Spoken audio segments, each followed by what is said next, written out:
What works? Language literacy and numeracy in training and assessment.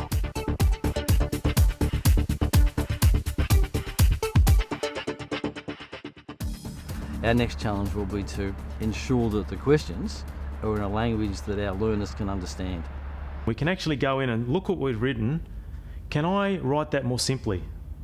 So break the text, for me, breaking the text down to the simplest form has been the key.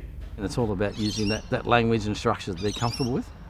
Short sentences are better, that people will actually pick up what they have to do.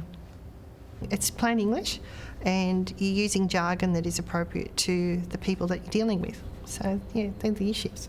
A lot of them tend to be very text dense, highly technical, have missteps of explanation, don't have clear enough instructions, they're not necessarily ordered logically. They have, in some cases, they have irrelevant or unnecessary components to them. Or if we're doing the assessment, then as we're giving them the game plan for how it's going to work, you might say, listen guys, just go to question 3 and just change the wording for me. And what it does is they go, oh yeah, okay, now I know what you mean. Or I'll let them come back to me and say, look, if you get stuck in any of those questions, give us a yell. And they'll say, what does question so-and-so mean? And I'll say, well, it means, how do you unload a truck? Oh, but we could have to phrase that a lot differently in the question to meet the standards.